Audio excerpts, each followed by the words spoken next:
राष्ट्रपति भवन की तरफ से G20 शिखर सम्मेलन में मेहमानों को रात्रिभोज आमंत्रण में प्रेसिडेंट ऑफ भारत लिखने पर पूरा विपक्ष भड़का हुआ है। इस मामले पर विपक्षी तरह तरह के प्रतिक्रियाएं दे रहे हैं। इसी क्रम में कांग्रेस सांसद गौरव गोगोई ने बीजेपी पर इसरो और IIT से जुड़े इंडिया नाम को लेकर के बीजेपी पर जोरदार कटाक्ष किया है। कांग्रेस सांसद गौरव गोगोई ने कहा कि इसरो ने जो चंद्रयान भेजा वो गुलामी का प्रतीक है। इसरो IIT में जो इंडिया है उससे बदलेंगे क्या IIT गुलामी का प्रतीक है? उन्होंने कहा कि इंडिया गठबंधन का गठन होने के बाद से बीजेपी के मन में नफरत जाग चुकी है। बीजेपी को 2024 से अब तक इंडिया शब्द से कोई दिक्कत नहीं थी। उन्होंने कहा कि लोगों का ध्यान असल मुद्दों से भटकाने की कोशिश कर रहे हैं। तो मेरा प्रश्न ये है कि इसरो जिसने चंद्रयान का मिशन भेजा, क्या वो गुलामी का प्रतीक है? इसरो में जो आए है इंडिया, क्या उसको बदलेंगे? IIT जहां से हमारे छात्र निकलकर विश्व भर के कंपनियों के CEO बनते हैं, क्या वो IIT में आई का जो इंडिया है क्या उसका नाम बदलेंगे? क्या IIT क्या कॉलोनियलिज्म का प्रतीक है? तो इसलिए भाजपा आज इंडिया अलायंस गठन होने के बाद उनके मन के अंदर एक नई नफरत जाग चुकी है। 2014 से 2023 तक उनको इंडिया शब्द से कोई तकलीफ नहीं थी, लेकिन जब से इंडिया अलायंस गठित हुआ है तभी से उनको तकलीफ और उनके ये बात हजम नहीं हो रही कि इंडिया अलायंस को लोगों ने स्वीकार किया है, सम्मान किया है और इसकी प्रशंसा की है।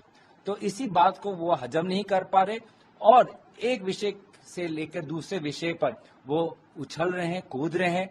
वास्तविक में जो अहम मुद्दे हैं, महंगाई का, बेरोजगारी का, अडानी पे जांच का, चीन का, लद्दाख का, जम्मू कश्मीर का, मणिपुर का, इन सारे बातों से वो परे हो रहे हैं। लोगों का ध्यान भटकाने का बार बार ये प्रयास कर रहे हैं। देखिए, ये तो हमारा लोकतंत्र है।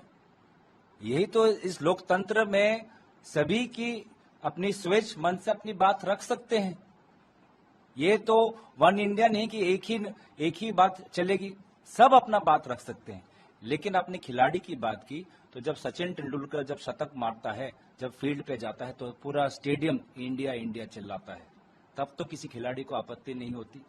जब हम ऑस्कर्स में या ग्रैमीज में कोई हमारे भारत का कोई आर्टिस्ट जब वो ये नाटू नाटू जब ऑस्कर्स में उसको एक अवार्ड मिला, तब तो इंडिया शब्द से किसी को आपत्ति नहीं हुई, फिल्म जगत से किसी को आपत्ति नहीं हुई।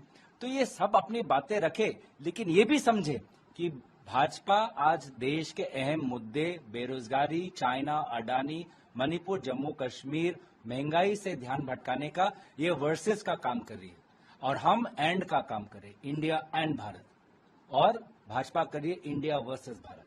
तो यही देशवासी तंग आ चुके हैं। ये वर्सेस नहीं, एंड चाहते हैं। यही राहुल गांधी जी कह रहे हैं कि जब तक इंडिया अलायंस रहेगा, भारत जो एक यूनियन ऑफ स्टेट्स है, वो यूनियन को हम सुरक्षित करके रखें। इसके अलावा कांग्रेस नेता पवन खेड़ा ने भी इस मुद्दे को लेकर के पीएम मोदी को घेरने की कोशिश की। उन्होंने कहा कि पीएम मोदी को इंडिया शब्द से दिक्कत हो गई है और वे बदल करके भारत कर रहे हैं। मोदी जी, आप पर पूरा विश्व हंस रहा है।